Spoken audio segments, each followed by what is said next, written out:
Yun. Okay, may tanong dito. Si Romelo Becaldo ng Bogo City, Cebu. Ayan po siya, yan po siya. Okay. Ako po si Romelo Becaldo, sa lugar po namin Bogo City, province po ng Cebu. Ang tanong ko lang po tungkol po sa legal, yung pong magulang ko po ay nag-donate po ng lupa, halos 1,000 square meter. Ngayon po, mayroon pong form silang binigay sa amin na kailangan pong kami ay lahat, ang pamilya ay nakapirma.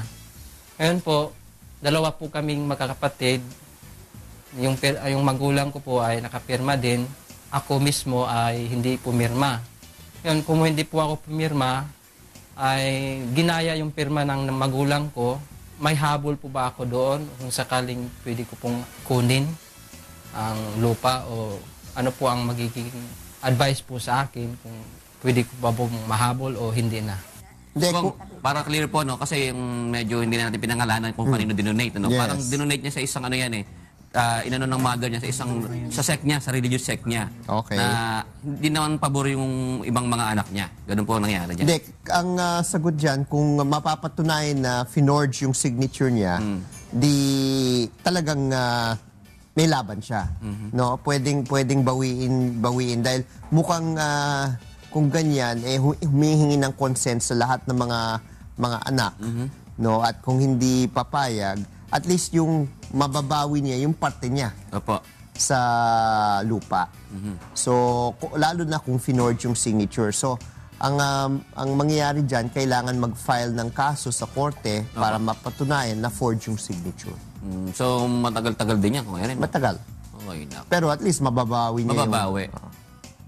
Kahit na po nasa possession na nung pinag-donate ng mother niya. Yes. Kahit na nasa possession, if it is proven that the signature of the person who needed to sign was forged, then pwede. Ngayon, kailangan malaman dahil hindi ko lang maintindihan kung bakit kailangan ng consent ng mga anak.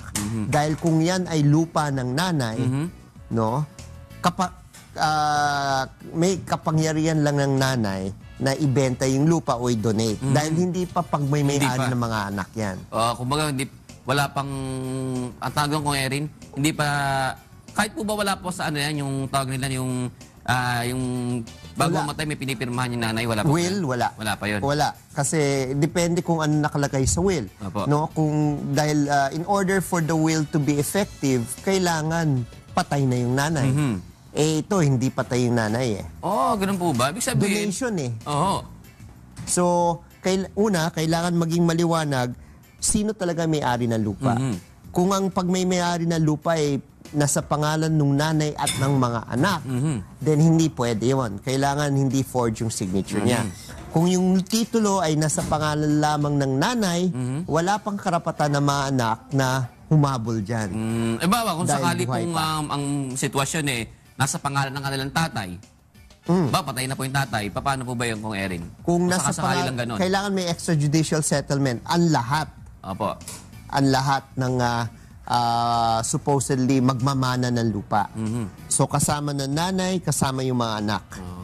No? So kung ganun yung sitwasyon na nasa pangalan ng tatay yung lupa at hindi pa napapalipat, no? Kailangan magkaroon ng extrajudicial settlement ang lahat para mapalipat sa pangalan nila.